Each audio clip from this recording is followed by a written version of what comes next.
எலியாவினுடைய ஜெபம் ஒரு 3 ஜெபங்கள். எலியா இந்த 3 அதிகாரங்களில் 4 ஜெபத்தை ஏறெடுத்தார் என்று வாசிக்கிறோம். முதல்ல அந்த எலியா ஏறெடுத்த ஜெபம் சாரிபாத்தினுடைய கைம்பெண் மகன் இறந்து விட்டான், அந்த மகனுக்காக ஜெபிக்கிறார். இரண்டாவதாக கார்மேல் மலையிலே பாகால் இறைவாக்கினர்களுக்கும் எலியாவுக்கும் நடந்த போட்டியில ஜெபிக்கிறார். மூன்றாவதாக அந்த கார்மேல் மலையின் உச்சியில இருந்து கொண்டு மழை பொழிய வேண்டும் என்பதற்காக ஜெபிக்கிறார். இப்படி எலியாவினுடைய ஜெபத்தை 1 அரசராகமும் 17, 18, 19 இந்த அதிகாரங்களை நம்ம பார்க்கலாம். இந்த ஜெபங்களை எல்லாம் மையப்படுத்தி ஒரு 3 செய்திகளை உங்களுக்கு கொடுக்க ஆசைப்படுகிறேன். எலியா ஜெபிச்சாரு, அந்த ஜெபத்திற்கு வல்லமையாக கடவுள் பதிலை கொடுத்தார். அப்படி அவர் வல்லமையாக பதிலை கொடுத்ததற்கு அவருடைய ஜெபம் எப்படி இருந்துச்சு, அதான் முக்கியம். எப்படிப்பட்ட ஜெபத்தை அவர் ஜெபிச்சார், எந்த வார்த்தைகளை பயன்படுத்தி ஜெபித்தார், எந்த மனநிலையோடு ஜெபித்தார், அதுதான் நம்முடைய வாழ்க்கைக்கு பாடம். அன்புக்குரியவர்களே, 3 கருத்துக்களை உங்களோடு பகிர்ந்து கொள்ள ஆசைப்படுகிறேன். எலியா ஜெபித்தார், எப்படி ஜெபித்தார்? யாக்கோபு புத்தகம், மீண்டும் யாக்கோபு திருமுகம் 5ஆம் அதிகாரம் 17வது இறைவசனத்தை மீண்டும் ஒரு முறை நாம் வாசிக்கலாம்.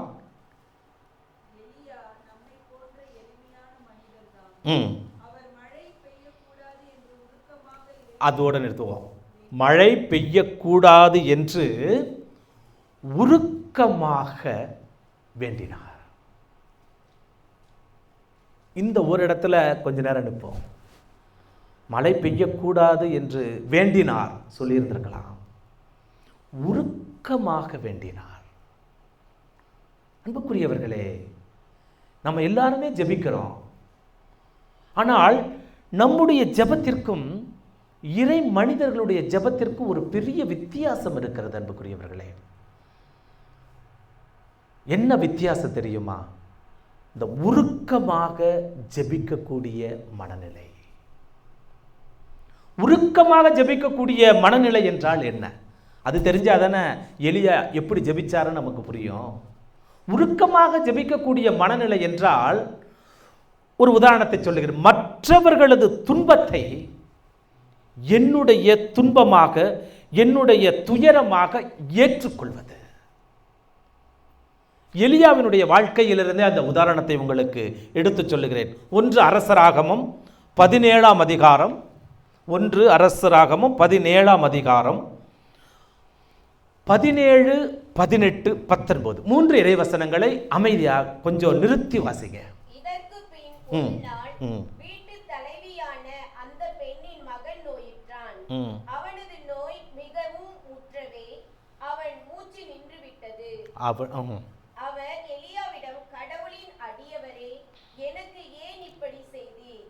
என் பாவத்தை நினைவூட்டவும் என் மகனை சாகடிக்கவும் நீர் வந்திருக்கிறீர் என்றார்.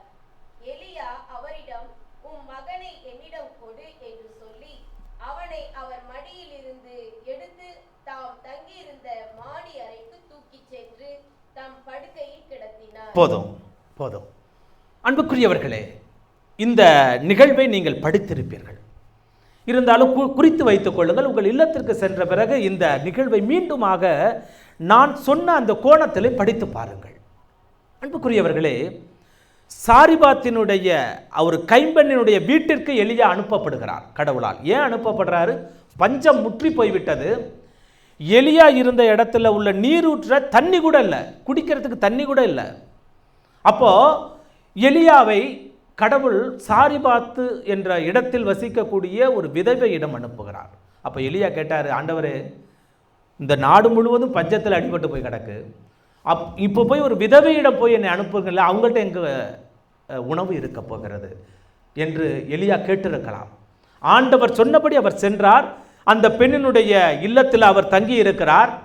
அப்போ அந்த களையத்தில் இருக்கக்கூடிய மாவும் தீரவில்லை, எண்ணெயும் தீரவில்லை என்று வேதத்தில் நம்ம வாசிக்கிறோம். இந்த நிகழ்வை நீங்கள் படித்திருப்பீர்கள்.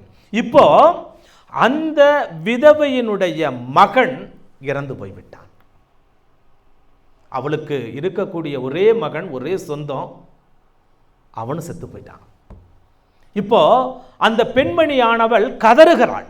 தன்னுடைய மகன் இறந்து விட்டான் என்பதை அறிந்து அந்த பெண்மணியானவள் துடிதுடித்து போகிறாள். இப்போ எலியா அந்த வீட்டில் தான் இருக்கிறாரு. எலியா என்ன செய்கிறார்? அந்த பெண்மணியினுடைய மகனை அவள் மடியிலிருந்து எடுத்து தன்னிடம் வைத்து கொண்டார். தான் இருக்கக்கூடிய மாடி அறைக்கு எடுத்து சென்றார் என்று வேதத்தில் நம்ம வாசிக்கிறோம். அன்புக்குரியவர்களே, நம்முடைய வாழ்க்கையில் இந்த உருக்கத்தோடு ஜெபிப்பது என்றால் என்ன என்பதை தான் நான் உங்களுக்கு சொல்லிக் கொண்டிருக்கிறேன். உருக்கத்தோடு ஜெபிப்பதுன்னா எலியா ஒரு அருமையான உதாரணம். முதல்ல அடுத்தவங்க துன்பத்தை நமது துன்பமாக மாற்றிக்கொள்வது. ஜெபிக்கிறவனுக்கு உள்ள குவாலிஃபிகேஷன் அதுதான். இன்னைக்கு எலியா இன்னைக்கு ஒரு முன்னுதாரணமாக நான் உங்களுக்கு சொல்லிக் கொண்டிருக்கிறேன் என்றால் அதற்கு காரணம் தான். அந்த பெண்மணியினுடைய மனசுக்குள்ள தன்னுடைய மகன் இறந்தோன உள்ள ஒரு கொதிப்பு இருக்குல்ல, ஒரு அழுகை இருக்குல்ல, அதை தன்னிடம் ஏற்றுக்கொள்வது. அந்த பெண்மணி எப்படியெல்லாம் துன்பப்பட்டு கொண்டிருப்பார்களோ அந்த துன்பத்தை அந்த பெண்மணியிடமிருந்து வாங்கி தனதாக்கி கொள்ளுதல். அப்பதான் அந்த மனிதனால் உருக்கத்தோடு ஜெபிக்க முடியும். நம்ம வாழ்க்கையிலையும் நிறைய பேர் நம்மள்ட்ட கேட்பாங்க, ஃபாதர் எங்களுக்காக ஜெபிச்சுக்கங்க அப்படிப்பாங்க. உடனே நம்ம சொல்லுவோம், எனக்கு உங்களுக்காக நான் ஜெபிக்கிறேன். அன்புக்குரியவர்களே, இந்த ஜெபத்திற்கும் எலியாவினுடைய ஜெபத்திற்கும் எவ்வளவோ வேறுபாடு இருக்கிறது. இந்த ஜெபத்திற்கும் எலியாவின் ஜெபத்திற்கும் இதை நான் வாசிக்கின்ற பொழுது, இதை நான் சிந்தித்துக் கொண்டிருக்கின்ற பொழுது ஒரே ஒரு எண்ணம் என் மனதிற்குள் தோன்றியது. நம்ம யாரும் இன்னும் ஜெபிக்கவே ஆரம்பிக்கல. நம்ம யாரும் ஜெபிக்கவே ஆரம்பிக்கல. வெறும் வாய் வார்த்தைகளால் தான் நாம் ஜெபித்துக் கொண்டிருக்கிறோம். எலியா வெறும் வாய் வார்த்தைகளால் ஜெபித்தால் இன்னைக்கு அவர் நமக்கு ஒரு உதாரணமான ஒரு இறைவாக்கினர் அல்ல. அந்த மனுஷன் அந்த பெண்மணி எப்படியெல்லாம் கஷ்டப்பட்டிருப்பாங்களோ அந்த கஷ்டத்தை தான் ஏற்றுக்கொள்கிறான். தான் ஏற்றுக்கொண்டு மாடிக்கு அந்த குழந்தையை தூக்கிட்டு போறான். அந்த ஜெபம் கேட்கப்பட்டது. இறந்த அந்த மகன் உயிரோடு எழுப்பப்பட்டான். Praise the Lord, praise the Lord. இயேசு கிறிஸ்துவில் எனக்கு அருமையானவர்களே, இதுதான் உருக்கத்தோடு ஜெபிக்கக்கூடிய ஜெபங்க. ஆண்டவர் இயேசு கிறிஸ்து லாசர் இருக்கக்கூடிய பெத்தானியாவுக்கு போகணும். லாசர் செத்து போயிட்டாங்கிற செய்தி வருது. ஆனால் போனால் உடனடியாக கைது பண்ணிடுவாங்கங்கிறத செய்தி தெரியும். சீடர்கள்லாம் அஞ்சுகிறார்கள். ஆண்டவரே நம்ம போவேனா, போனோம்னா கைது பண்ணிடுவாங்க எல்லாம் சொல்கிறாங்க. ஆனால் ஆண்டவர் செல்லுகிறார். லாசரை அடக்கம் பண்ணிவிட்டார்கள். ஆண்டவர் வருகிறார் என்ற செய்தியை கேட்டோன்னே மார்த்தாள் ஓடோடி செல்கிறாள்.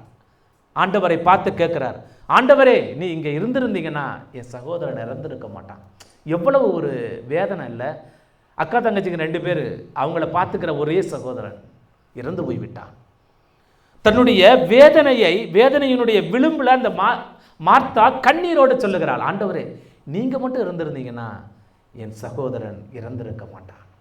அன்புக்குரியவர்களே, ஆண்டவர் அவனை எங்கே வைத்தீர்கள், அவனை எங்கே வைத்தீர்கள் என்று சொல்லி ஆண்டவர் அழுதார். ஆண்டவர் அழுதார் என்று வேதத்தில் வாசிக்கிறோம். ஒரு உருக்கமான ஜெபம் இந்த அழுகையிலிருந்து தான் அன்புக்குரியவர்களே வரும். அழுகாம உங்களால மற்றவர்களுடைய துன்பத்தை புரிந்து கொள்ள முடியாது. ஒரு பெண்மணியானவள் தன்னுடைய ஒரே சகோதரன் இறந்து போயிட்டான்னு கதறி துடித்து கொண்டு வருகிறாள். கவலைப்படாதீங்க, கடவுளுடைய திட்டம், கடவுள் எடுத்துக்கொண்டார், கவலைப்படாதீங்க. இது நீங்களும் நானும் சொல்லக்கூடிய ஆறுதல். இது ஆறுதல் அல்ல. ஒரு உண்மையான ஆறுதல் எப்போ வரும் தெரியுமா? என்னுடைய கண்களிலே கண்ணீர் வருகின்ற பொழுதுதான் என்னுடைய வாயிலிருந்து வரக்கூடிய வார்த்தைகள் சக்தி மிக்க வார்த்தைகளாக மாறும். இந்த பெண்மணி ஆண்டவரிடம் சென்று கதறுகின்ற பொழுது ஆண்டவர் அழுதார் என்று சொல்லுகிறோமே, அழுகின்ற அந்த நேரமே மார்த்தாளினுடைய துன்பத்தையும் மரியாளினுடைய துன்பத்தையும் தனது துன்பமாக ஆண்டவர் ஏற்றுக்கொண்டு விட்டார். அதுக்கப்புறம் அங்கு உள்ள அந்த புதுமையை நாம் சொல்ல வேண்டிய அவசியம் இல்லை. லாசர் உயிரோடு வெளியே வந்தான். உருக்கமாக ஜெபிப்பதென்றால் இதுதான் அன்புக்குரியவர்களே. பல நேரங்களில் நம்முடைய ஜெபங்கள் வார்த்தைகளால் ஆன ஜெபங்களாக தான் இருக்கிறது. நாம் வாய் வார்த்தைகளால் ஜெபிப்பதால் இறைவன் நம்முடைய ஜெபத்திற்கு பதில் கொடுக்கிறார் என்பது உண்மை என்றால், பரிசேயனுடைய ஜெபத்துக்கு தான் கடவுள் பதில் கொடுத்துருக்கணும். அவ்வளோ பெரிய மிகப்பெரிய சொற்பொழிவாளன் போல பேசுகிறான் பரிசேயன். ஆண்டவரிடம் சென்று ஜெபிக்கிறான். ஒரு மிகப்பெரிய ஜெப வீரனை போல அவன் பேசுகிறான். ஆனால் ஆண்டவர் அவனுடைய ஜெபத்தை தள்ளிட்டார். ஆயக்காரன் தன்னுடைய உள்ளத்திலிருந்து பேசுகிறான். அந்த ஜெபத்திற்கு தான் பதில் கிடைத்தது. அன்புக்குரிய சகோதர சகோதரிகளே, இன்று நம்முடைய வாழ்க்கையோடு இதை சற்று உரசி பார்ப்போம். நிறைய நேரங்களில் நம்முடைய குடும்பத்தில் ஏகப்பட்ட பிரச்சனை. கணவன் மனைவிக்கிடையே பிரச்சனைகளாக இருக்கலாம், பிள்ளைகளுக்கு இடையே உள்ள பிரச்சனைகளாக இருக்கலாம். எத்தனையோ பிரச்சனைகளையும் துன்பங்களையும் நாம் சந்தித்து கொண்டிருக்கிறோம். ஆனால் அந்த பிள்ளைங்களுக்காக நம்ம ஜெபிக்கிறோம். ஆனால் அந்த பிள்ளைகளினுடைய உணர்வுகளை உள்வாங்கி கொண்டு ஜெபிக்கக்கூடியவர்களாக நாம் இருக்கிறோம். பையன் படிக்கவே மாட்டான்னு சொல்லிட்டு சண்டை போடுறோம் இங்கே ஃபோனில், அல்லது பொண்ணு நான் சொல்கிறத கேட்கவே மாட்டேங்குதுன்னு இங்கே ஃபோன்லேருந்து கத்துறோம். ஆனால் அந்த பையனின் மனநிலையில் இருந்து கொண்டோ அல்லது அந்த பெண்ணினுடைய மனநிலையில் இருந்து கொண்டோ நாம் அவர்களை புரிந்து கொள்ள முயற்சி செய்திருக்கிறோமா? ஒரு உண்மை நிகழ்ச்சியை உங்களோடு இந்த நேரத்தில் பகிர்ந்து கொள்ள ஆசைப்படுகிறேன். என்னுடைய ஒரு அன்பு நண்பர், குருவானவர், அவரோடு ஒரு உறவினரும் குருவாக மாறினார். அவங்க ரெண்டு பேரையுமே எனக்கு ரொம்ப நல்லா தெரியும். நாங்கள் எல்லாம் ஒன்றாக தான் குருமடத்தில் படித்து கொண்டிருந்தோம். எங்களோடு ஏறக்குறைய ஒரு 2-3 வருடங்களுக்கு இளையவர்.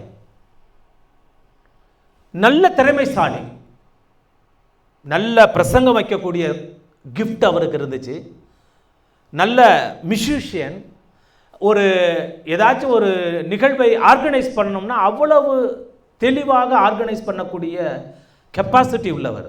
ஏன்னா செமினரியில் இந்த டேலண்ட்ஸ் எல்லாம் நாங்கள் நல்லா பார்ப்போம். அப்படிப்பட்ட ஒரு கம்ப்யூட்டரில் அவ்வளவு நாங்கள் செமினரில் படிக்க காலத்துலலாம் அவ்வளோ தூரத்துக்கு கம்ப்யூட்டரை பற்றி பெருசாக தெரியாது. பிறகுதான் அதை கற்றுக்கொண்டோம். ஆனால் அப்பயே கம்ப்யூட்டர் அப்படி பிரித்து மேய்வாப்புல. அவ்வளவு பெரிய ஒரு புத்திசாலி குருவானவராக மிக சிறப்பாக பணியாற்றி கொண்டிருந்தார். ஆனால் ஒரு முறை என்ன பிரச்சனை அப்படிங்கிறது யாருக்குமே இன்று வரை தெரியவில்லை. அவரோடு இருந்த அந்த உறவினர் குருவிடம், ஃபாதர் ஃப்ரீயாக இருந்தீங்கன்னா உங்கள்கிட்ட கொஞ்சம் பேசணும், ஃப்ரீயாக இருந்தீங்கன்னா உங்கள்கிட்ட கொஞ்சம் பேசணும் அப்படின்னு சொல்லி கொண்டு இருந்திருக்கிறார். அந்த குருவானவரும் பிஸியாக, சரிப்பா நான் ஃப்ரீயாக இருக்கிறப்ப உன்கிட்ட பேசுகிறேன்ப்பா, ஃப்ரீயாக இருக்கப்போ பேசுகிறப்பா அப்படின்னு சொல்லி அவரும் நாட்களை கடத்த வேண்டும் என்பதல்ல, அவரும் பிஸியாக இருக்கார், இவரும் பிஸியாக இருக்கார். சரி நான் ஒரு நாள் வர்றப்ப பேசுவோம் என்று நாட்களும் மாதங்களும் கடந்து போய் கொண்டிருந்தன. ஒரு நாள் திடீரென்று ஒரு துக்க செய்தி வந்தது. அந்த குருவானவர் அவர் இருந்த அந்த ரூமில் தூக்கு போட்டு இறந்துட்டார். ஏறக்குறைய 30-32 வயசு தான் இருக்கும். எங்களால் அதை ஏற்றுக்கொள்ளவே முடியவில்லை. என்ன பிரச்சனை எங்களுக்கு தெரியவே இல்லை. எதனால் அவர் இறந்தார் புரியவே இல்லை. ஒரு சில மாதங்கள் கழித்து அந்த செய்தி வந்தது. அவருக்கு தீராத வயிற்று வலி பிரச்சனை இருந்திருக்கிறது. அதை மற்றவர்களிடம் சொல்வதற்கு அவர் முயற்சி செய்திருக்கிறார். அதை சொல்றதுக்கு அவருக்கும் ஒரு வெட்கம். மற்றவர்கள் கேட்பதற்கு கூட நேரம் இல்லை. சாதாரணமாக தானே எல்லாரும் வாழ்ந்து கொண்டு இருக்கிறோம் அப்படின்னு ஒவ்வொருத்தரும் போயிட்டு இருந்தாங்க. அப்போ அவருடைய அந்த இறப்பிற்கு பிறகு அந்த குருவானவர் அழுது கொண்டே சொல்லி கொண்டிருந்தார். ஒரு நாள் உட்கார்ந்து என்னடா பிரச்சனை அப்படின்னு நான் கேட்டிருந்தேன்னா இன்னைக்கு அவன் உயிரோடு இருந்திருப்பான். இன்று நினைத்தாலும் அந்த நிகழ்வு எங்களுடைய உள்ளத்திற்குள் ஒரு மிகப்பெரிய ரணத்தை ஏற்படுத்தி இருக்கிறது. கொஞ்ச நேரம் உட்கார்ந்து பேசியிருந்தேன்னா அவனுடைய பிரச்சனையை நான் உள்வாங்கி இருந்திருப்பேன். அந்த பிரச்சனையை நான் புரிந்து கொண்டிருந்தேன் என்றால் இன்று அவன் இருந்திருப்பான். அன்புக்குரியவர்களே, ஒவ்வொரு குடும்பத்திலும் இதுதான் நடந்துகிட்டு இருக்கு. கொஞ்ச நேரம் உட்கார்ந்து என்னதான் பிரச்சனைன்னு என்னுடைய மகனிடமோ என்னுடைய மகளிடமோ நான் கேட்டிருந்தேன் என்றால் அவர்கள் என்ன பிரச்சனையோடு வாழ்ந்து கொண்டிருக்கிறார்கள் என்பதை நான் உள்வாங்கி இருந்தேன் என்றால் என்னுடைய ஜெபம் வேறு விதமான ஜெபமாக தான் இருக்கும். என் புள்ள படிக்கணும், என் பொண்ணு படிக்கணும், எல்லாம் நல்லா இருக்கணும், எல்லாம் நல்லா இருக்கணும்னு நினைத்து கொண்டே இருக்கிறோமே ஒழிய எப்பொழுது என்னுடைய பிள்ளையை நான் புரிந்து கொண்டிருக்கிறேன், என்னுடைய பிள்ளையினுடைய துன்பத்தை என்னால் புரிந்து கொள்ள முடிகிறது, அந்த நிலைக்கு நான் வருகின்ற பொழுதுதான் என்னுடைய ஜெபம் உருக்கமான ஜெபம். இல்லடி என்னுடைய ஜெபம் பரிசேயனுடைய ஜெபம் தான். டெய்லி காலையில் எந்திரிச்சு குடும்பத்துக்காக ஜெபிப்பீங்க, எல்லாரும் செய்து கொண்டிருக்கிறோம். ஆனால் அந்த ஜெபம் ஒரு உருக்கம் உள்ள ஜெபமாக என்னுடைய பிள்ளைகளின் பிரச்சனைகளை நான் புரிந்து கொண்டு அவர்களுக்காக இந்த ஜெபத்தை ஏறெடுக்கிறேன். எத்தனை குடும்பத்தில் பிள்ளைகள் குடிகாரர்களாக வாழ்ந்து கொண்டிருக்கிறாங்க. ஏன் இதுக்கு போனா? எத்தனை பேர் அதை நம்ம புரிந்திருக்கிறோம்? ஏன்டா குடிக்கிறான்? அவன்கிட்ட உட்கார்ந்து ஒரு நாள் பேசி இருந்தோம் என்றால் அவன் வாழ்க்கை மாறி இருக்குமே. அன்புக்குரியவர்களே, எலியா இன்று உங்களுக்கு இப்படிப்பட்ட ஜெபத்தை காண்பிக்கிறார். ஜெபியுங்கள். உருக்கமான ஜெபமாக உங்கள் ஜெபம் இருக்க வேண்டும். உருக்கமான ஜெபம் என்றால் மற்றவர்களது துன்பத்தை உங்களுடைய துன்பமாக எடுத்துக்கொண்டு அந்த ஆண்டவனிடம் ஜெபிப்பது. சாரிபாத் கைம்பெண்ணின் துன்பம் எலியாவின் துன்பமாக மாறிய பொழுது அங்கே அந்த கைம்பெண்ணின் மகன் உயிரோடு எழுப்பப்பட்டான். இரண்டாவதாக எலியாவினுடைய ஜெபத்திற்கு எவ்வளவு வல்லமை இருக்குதுல. அவருடைய ஜெபத்தினுடைய ஸ்டைல் ஒன்று உருக்கமாக ஜெபிப்பது. இரண்டாவதாக எலியாவினுடைய ஜெபத்தினுடைய ஸ்டைலை உங்களுக்கு சொல்ல ஆசைப்படுகிறேன். இரண்டாவது அவர் எப்படி ஜெபித்தார் என்றால் 1 அரசராகமம் 18ஆம் அதிகாரம் 30-31 இறைவசனங்களை வாசிக்கலாம்.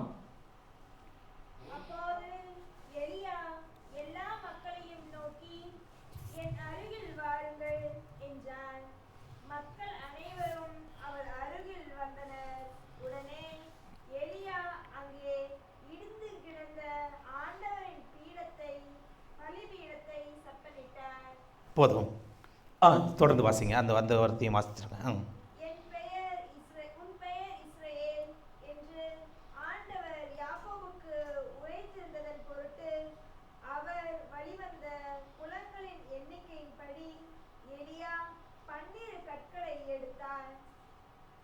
போதும். நம்முடைய ஜெபம் சக்தியுள்ள ஜெபமாக மாற வேண்டும். இறைவனிடமிருந்து பதிலை பெற்றுக்கொள்ளக்கூடிய ஜெபமாக மாற வேண்டும் என்றால் எலியா நமக்கு சொல்லக்கூடிய இரண்டாவது செய்தி என்ன தெரியுமா? உங்கள் பலிபீடங்களை செம்மைப்படுத்துங்கள். எலியா தன்னுடைய பலிபீடத்தை செம்மைப்படுத்தினார். பலிபீடத்தை எப்படி செம்மைப்படுத்தினார் தெரியுமா? இஸ்ராயலினுடைய குலங்கள் 12 குலத்திற்கு ஒரு கல்லை எடுத்து அந்த கற்களினால் பலிபீடத்தை சரி செய்தார். இதுக்கு நமக்கு என்ன தொடர்பு இருக்கிறது? அன்புக்குரியவர்களே, எலியா சரி செய்த பலிபீடம் தான் நம்முடைய குடும்பம். முதல்ல உங்களுடைய ஜெபங்கள் கடவுளால் ஏற்றுக்கொள்ளப்பட வேண்டும் என்றால், உங்களுடைய ஜெபங்களுக்கு கடவுள் பதில் கொடுக்க வேண்டும் என்றால், உங்கள் குடும்பம் என்ற பலிபீடத்தை சரி செய்யுங்கள். புதிய ஏற்பாட்டில் வாசிக்கிறவங்கள நற்செய்தியில், நீங்கள் ஆண்டவருக்கு பலி செலுத்த வருகின்ற பொழுது பலிபீடத்திற்கு முன்பாக உங்கள் சகோதரருக்கோ சகோதரிக்கோ மனத்தாங்கள் இருக்கும் என்று அந்த இடத்துல நீங்கள் நினைவு கூர்ந்தால் உங்கள் பலி பொருட்களை அங்கேயே வைத்துவிட்டு முதலில் சென்று உங்கள் சகோதரிகளிடத்தில் உள்ள அந்த மனபாரத்தை மனக்குறைகளை தீருங்கள். அதன் பிறகு வந்து இறைவனுக்கு பலி செலுத்துங்கள். உங்கள் பலி ஏற்றுக்கொள்ளப்படும். இது பலிக்கு மட்டுமல்ல, ஜெபத்திற்கும் இதுதான் முன்னுதாரணம். உங்களுடைய ஜெபம் ஏற்றுக்கொள்ளப்பட வேண்டும் என்றால் உங்கள் குடும்பம் என்ற பலிபீடத்தை சரி செய்யுங்கள். எத்துணை மனக்கசப்புகள் நம்முடைய குடும்பங்களிலே, எத்துணை வெறுப்புகள், எத்துணை கோபங்கள், இத்துணை மனக்கசப்பு, வெறுப்பு, கோபம், ஆணவம், அகங்காரம், இந்த மனநிலையோடு வந்து நாம் இறைவனிடம் ஜெபிக்கின்ற பொழுது அந்த ஜெபத்திற்கு பதில் கிடைக்காது. ஏன் என் ஜெபம் கேட்கப்பட மாட்டேங்குது? டெய்லி நான் கோயிலுக்கு வர்றேனே, டெய்லி ஜெபிக்கிறேனே, ஏன் என் ஜெபத்திற்கு கடவுள் பதில் கொடுக்க மறுக்கிறார்? எலியா இன்று உங்களுக்கும் எனக்கும் சொல்லக்கூடிய செய்தி இதுதான். உங்கள் பலிபீடங்களை செப்பனிடுங்கள். எலியா பலிபீடத்தை செப்பனிட்டு ஜெபிக்க ஆரம்பித்த பொழுது அங்கே அக்கினி வானிலிருந்து கிளம்பி அந்த பலிபீடத்தையும் அங்கு இருந்த விறகு கட்டைகளையும் பொசுக்கியது என்று வாசிக்கிறோம். அக்கினி என்பது வேறு ஒன்றுமல்ல, ஆண்டவனுடைய ஆவி. எப்பொழுது நம்முடைய பலிபீடங்கள் செப்பனிடப்படுகிறதோ, என்னுடைய பலிபீடத்திலிருந்து எழுப்பப்படக்கூடிய அத்துணை வேண்டுதல்களுக்கும் தூய ஆவியானவர் செவி கொடுப்பார். என்னுடைய பலிபீடத்தை சரி செய்ய எனக்கு தைரியம் இருக்கிறதா? எலியா பலிபீடத்தை சரி செய்தார். முதலில் அவர் செய்த காரியம் அதுதான். எடுத்தோன போய் நின்று ஜெபம் பண்ணல. முதலில் எலியா செய்த காரியம் அந்த பலிபீடத்தை சரி செய்வதற்காக முயற்சி எடுத்தார். அன்புக்குரிய சகோதரமே, அந்த பலிபீடத்தை முதலில் நாம் சரி செய்வதற்கு முயற்சி எடுப்போம். அதன் பிறகு அந்த ஜெபத்திற்கு உரிய வல்லமையை நம்மால் உணர்ந்து கொள்ள முடியும். மூன்றாவதாக, எலியாவினுடைய ஜெபத்திற்கு ஏன் அவ்வளவு வல்லமை இருந்துச்சு? முதல்ல சொன்னோம், எலியாவினுடைய ஜெபம் உருக்கமான ஜெபமாக இருந்தது.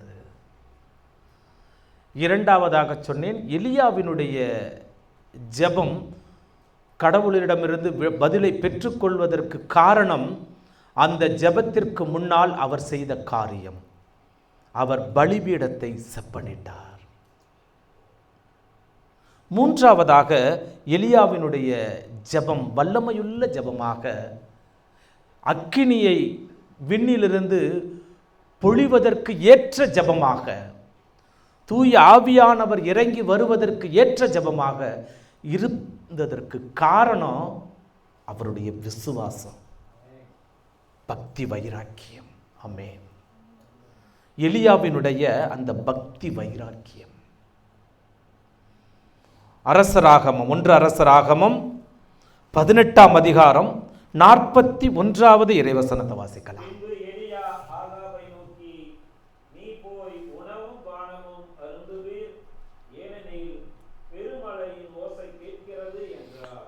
Praise the Lord. Praise the Lord. 17வது, நான் தொடக்கத்தில் சொன்ன 17வது அதிகாரம் 1வது இறைவசனத்தில் எலியா என்ன சொன்னாரு? 3 வருஷம் மழையோ பனியோ பெய்யாது என்று அந்த வானத்தை பூட்டிய மனிதர் எலியா. வானத்தை பூட்டி சாவியை வச்சு கொண்டு வந்துட்டாரு. இப்போ எல்லாம் ரெடி பண்ணிட்டாரு. பலிபீடத்தை செப்பனிட்டு விட்டார், எல்லாம் ரெடி. இப்பொழுது ஜெபிக்க ஆரம்பிக்கிறார். அவர் ஜெபிப்பதற்கு முன்பாகவே அவருடைய உள்ளத்திற்குள் இருந்த அந்த நம்பிக்கை, ஆகாபை நோக்கி சொல்லுகிறார், போய் உணவருந்தும், ஏனெனில் பெருமழையின் ஓசை கேட்கிறது. மழை இன்னும் வரல, மழை இன்னும் வரல. மழைக்காக தான் ஜெபிக்க போகிறார். ஆனால் எலியாவினுடைய அந்த விசுவாசம், அந்த நம்பிக்கை, கடவுள் நிச்சயமாக என்னுடைய ஜெபத்திற்கு பதிலை கொடுப்பார். பெருமழையினுடைய ஓசை கேட்கிறது. மற்றவங்களுக்கெல்லாம் கேட்டிருக்காது, எலியாவிற்கு கேட்கிறது. அந்த பெருமழையினுடைய ஓசை என்ன? அவர் கடவுள் மீது வைத்திருந்த நம்பிக்கை. நிச்சயமாக என்னுடைய ஜெபத்திற்கு பதில் உண்டு. எபிரேயருக்கு எழுதப்பட்ட திருமுகத்தில் வாசிக்கிறோம் அல்லவா? நம்பிக்கை என்றால் என்ன? எந்த அதிகாரம் அது? 11 1. உறுதி, கண்ணுக்கு புலப்படாத போதும். இதான் நம்பிக்கை, இதான் விசுவாசம். இந்த விசுவாசம் எலியாவினுடைய வாழ்க்கையில் வெளிப்பட்டது. நம்ம இதை 100 முறை படிச்சிருக்கிறோம். கண்ணுக்கு புலப்படாதவை பற்றிய ஐயமற்ற நிலை. நீங்க அந்த 41 முதல் உள்ள இறைவசனங்களை தொடர்ந்து வாசிச்சீங்கன்னா உங்களுக்கு ஒரு வேடிக்கையாக இருக்கும். எலியா ஜெபிக்க ஆரம்பிப்பார். தன்னுடைய வேலைக்காரனை போய் பார்க்க சொல்லுவார். மேகம் திரண்டு வருகிறதா என்று பார். அவனும் போய் பார்த்துட்டு வருவான். ஒண்ணுமே இல்லையே, கடல்ல எந்த மாற்றங்களும் தெரியவில்லையே, மழை வருவதற்கான எந்த அறிகுறியும் இல்லையே. ஒரு முறை அல்ல, இருமுறை அல்ல, 7 முறை எலியா அனுப்புவார். போய் பார்த்துட்டு வா, போய் மேகம் திரண்டு வருகிறதா என்று பார்த்து வா. எந்த அறிகுறியும் யாருக்கும் தென்படவில்லை. ஆனால் எலியாவுக்கு பெருமழை வரக்கூடிய ஓசை கேட்கிறது. அன்புக்குரியவர்களே, கண்ணுக்கு புலப்படாதவை பற்றிய ஐயமற்ற நிலைனா இதுதான். கடவுள் நிச்சயமாக என்னுடைய ஜெபத்திற்கு பதிலை கொடுப்பார். அதுதான் ஐயமற்ற நிலை. எப்படி அந்த 12 ஆண்டுகளாக இரத்தப்போக்கினால் வருந்திய பெண்மணி ஆண்டவரை பார்க்க வேண்டிய அவசியம் இல்லை, அவரிடம் பேச வேண்டும் என்று கூட எனக்கு தேவையில்லை, அவருடைய ஆடையினுடைய விளிம்பை நான் தொட்டால் போதும். இதுதான் பக்தி, இதுதான் விசுவாசம். யோவான் நற்செய்தியில் 5ஆம் அதிகாரத்தில் உள்ள ஒரு நிகழ்வு எனக்கு ரொம்ப நாளாக எல்லா நேரங்களிலும் என்னை ஆச்சரியப்படுத்திய ஒரு மிராக்கிள். அது சிலோவாம் குளத்திலே, பெத்சாயிதா குளத்தில் நடந்த நிகழ்வை நான் வாசிக்கிறோம் அல்லவா. 38 ஆண்டுகளாக ஒரு மனிதன் அந்த இடத்துல போய் உட்கார்ந்துருக்கான். அவனால் எழுந்து நடக்க முடியாது. அந்த குளத்து நீரை போய் அந்த குளத்து நீரில் போய் இறங்குவதற்கு கூட அவனுக்கு உடல் நலமில்லை. அப்படிப்பட்ட ஒரு ஊனமுற்ற நிலை. ஆனால் 38 ஆண்டுகளாக அந்த இடத்துக்கு வர்றான். 1 ஆண்டு 2 ஆண்டு இல்லை, 38 ஆண்டுகளாக இந்த இடத்திற்கு வந்து எப்படியாவது எனக்கு குணம் கிடைக்கும். அன்புக்குரியவர்களே, விசுவாசம் என்பது சில நேரங்களில் நான் கேட்குற கிடைக்கல, என்னுடைய விசுவாசத்தில் தளர்ச்சி அடைந்து போய்விடுகிறோம். அதுவல்ல விசுவாசம். விசுவாசம் என்பது இன்று எலியா நமக்கு காண்பிப்பது தான் உண்மையான விசுவாசம். பெருமழையின் ஓசை எனக்கு கேட்கிறது, ஆனால் வேலைக்காரன் போய் பார்த்துவிட்டு வந்து கொண்டே இருக்கிறான். 1 முறை அல்ல, 2 முறை அல்ல, 7 முறை போய் பார்க்கிறான். கடலை போய் பார்க்கிறான். 2 பேரும் கர்மேல் மலையின் உச்சியில போய் நிற்கிறாங்க. ஜெபம் செய்து கொண்டிருக்கிறார். எலியா ஜெபத்தை ஆரம்பித்து விட்டார். ஆனால் மழை வருவதற்கான அறிகுறி ஒன்று கூட இல்லை. ஆனா எலியா என்ன சொல்றாரு இங்க இந்த இறைவசனத்துல? பெருமழை வரக்கூடிய ஓசை கேட்கிறது. பக்தி விசுவாசம் என்பது இதுதான். அந்த பக்தி வைராக்கியம் என்பது இதுதான். எலியாவினுடைய அந்த பக்திக்கு, அந்த விசுவாசத்திற்கு, அந்த ஜெபத்திற்கு பதில் கிடைத்தது.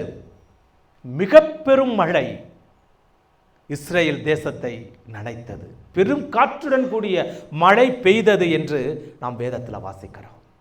இயேசுவில் எனக்கு அருமையான சகோதர சகோதரிகளே, இந்த 3 செய்திகளை உங்கள் உள்ளத்திற்குள் இந்த மாதம் முழுவதும் சிந்தியுங்கள்.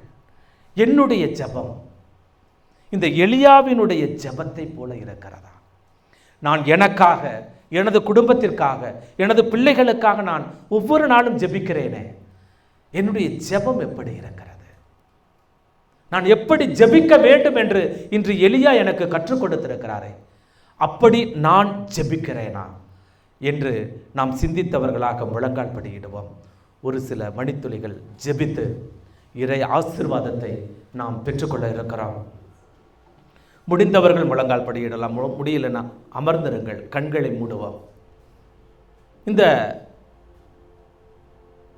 நேரத்தில் நாம் எத்தனையோ இறை வாக்கியங்களை தியானித்திருக்கிறோம். இந்த இறை வசனங்களின் வழியாக ஆண்டவர் நம்மோடு பேசியிருக்கிறார். சென்ற மாதம் தாவீதின் வழியாக பேசிய தெய்வம் இன்று எலியா என்ற இறைவாக்கினர் வழியாக நம்மோடு பேசியிருக்கிறார். எலியா தன்னுடைய தலை முழங்கால்களை முட்டும் அளவிற்கு தாழ்ந்து பணிந்து ஜெபித்த பொழுது அந்த ஜெபம் பெருமழையை கொண்டு வந்தது என்று வேதத்தில் வாசிக்கிறோம். எலியா பலிபீடத்தை செப்பனிட்டு இறைவனிடம் ஏறெடுத்த ஜெபம் அக்கினி மழையாக தூய ஆவியை பொழிந்ததை வேதத்தில் வாசிக்கிறார். எலியா சாரிபாத்து விதவையின் மகனை தன்னுடைய மடியில் கிடத்தி ஜெபித்த அந்த அழுகையுடன் கூடிய ஜெபம் அந்த குழந்தைக்கு உயிர் பிச்சையை கொடுத்ததை வேதத்தில் வாசிக்கிறார். அன்பு தெய்வமே, இதோ முழங்கால் படியிட்டு ஜெபித்துக் கொண்டிருக்கக்கூடிய ஒவ்வொருவரையும் உமது பாதத்திலே ஒப்புக் கொடுக்கிறோம். எங்களுடைய ஜெபங்கள் பல நேரங்களிலே உருக்கமான ஜெபமாக அமையவில்லை என்று நாங்கள் இன்று அறிந்திருக்கிறோம். தெய்வமே, நாங்கள் எங்களுடைய ஜெபங்கள் மற்றவர்களுடைய துன்பங்களை ஏற்றுக்கொண்டு அவர்களுக்காக ஜெபிக்கக்கூடிய ஜெப வீரர்களா, மற்றவர்கள் எந்த மனநிலையில் உம்மிடம் வந்திருக்கிறார்களோ அந்த மனநிலையை நாங்கள் புரிந்து கொண்டு அவர்கள் துன்பத்தை, அவர்கள் வேதனையை, அவர்களுடைய வலியை நாங்கள் ஏற்றுக்கொண்டு இந்த நேரத்தில் எங்களுடைய ஜெபத்தை ஏறெடுக்கிறோம். எத்தனையோ சகோதர சகோதரிகள் சொல்லொன்னா துயரத்தோடு இந்த நேரத்தில் உம்மை பார்த்து ஜெபித்துக் கொண்டிருக்கிறார்கள். குடும்ப பிரச்சனைகளாக இருக்கலாம், கணவன் மனைவிக்கிடையே உள்ள பிரச்சனைகளாக இருக்கலாம், பிள்ளைகளுக்கு இடையே உள்ள பிரச்சனைகளாக இருக்கலாம், கடன் பிரச்சனைகளாக இருக்கலாம், வேலை செய்யக்கூடிய இடத்திலே இருக்கக்கூடிய நெருக்கடிகளாக இருக்கலாம். அனைத்தையுமே இந்த நேரத்தில் உருக்கத்தோடு உமது பாதத்தில் ஒப்புக் கொடுக்கிறோம். அவர்கள் வழியை எங்களால் உணர முடிகிறது என்ற எண்ணத்தில் உமது பாதத்தில் ஒப்புக் கொடுக்கிறோம். தெய்வமே, ஒவ்வொருவரையும் ஆசீர்வதிப்பீராக, ஒவ்வொரு குடும்பத்தையும் ஆசீர்வதிப்பீராக. இந்த நேரத்திலே எந்த விண்ணப்பங்களை கண்ணீரோடு உமது பாதத்திலே அவர்கள் ஒப்புக் கொடுக்கிறார்களோ அந்த விண்ணப்பத்திற்கு பதிலை தருவீர் என்ற நம்பிக்கையில் எங்கள் ஜெபத்தை எல்லாம் உமது திருப்பாதத்திலே ஒப்புக் கொடுக்கிறோம். எங்கள் ஜெபம் கேளும் எங்கள் ஜீவனுள்ள நல்ல பிதாவே, ஆமென்.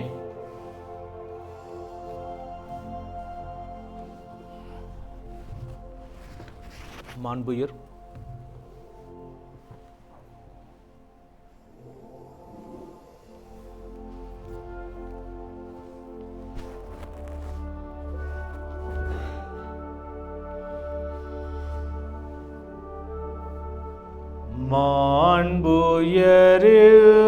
மாண்புயருவருளனு மானத்தை தாழ்ந்து பணிந்து ஆராதிப்போம்.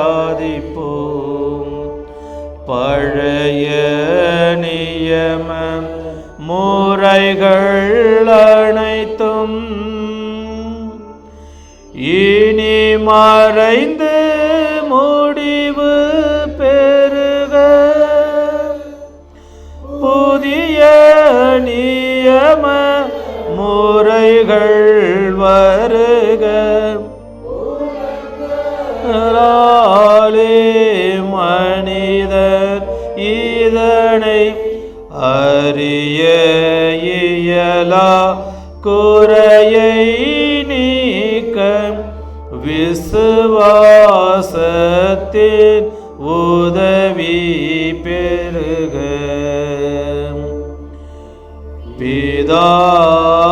பிதாவர்க்கும் சுதனவர்க்கும் புகழ்ச்சியோடு வெற்றியார்ப்பும் மீட்பின் பெருமை மகிமையோடு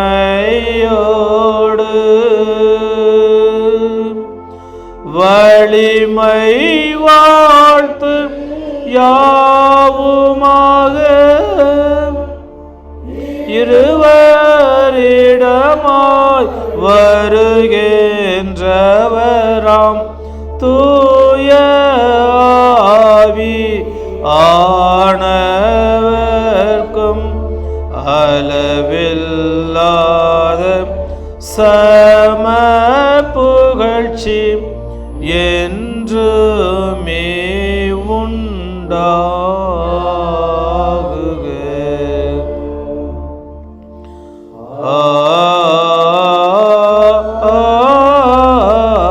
ஆமென். வானி நின்று அவர்களுக்கு அப்பமளித்தீரே, இனிமையெல்லாம் தன்னகத்தை கொண்ட அப்பம் நீருவே. மன்றாடுவோமாக.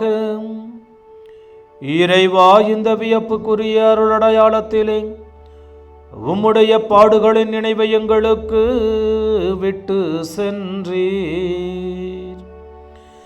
உமது திருவுடல் திரு இரத்தமாகியவற்றின் தூய மறைபொருளை வணங்கும் நாங்கள் உமது மீட்பின் பயனை இடைவிடாமல் தூய்த்து உணர்ந்து மகிழ அருள்வீராக. தந்தையாகிய இறைவனோடு தூயாவியாரின் ஒன்றிப்பில் இறைவனாய் என்றென்று வாழ்ந்து ஆட்சி செய்கின்ற உம்மை மன்றாடுகின்றோ.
திருதேவதேவன் போற்றி, அவர் தம் திரு நாமம் போற்றி, அவர் மகன் இயேசு கிறிஸ்து போற்றி, அவர் தம் திரு அன்பே போற்றி, திரு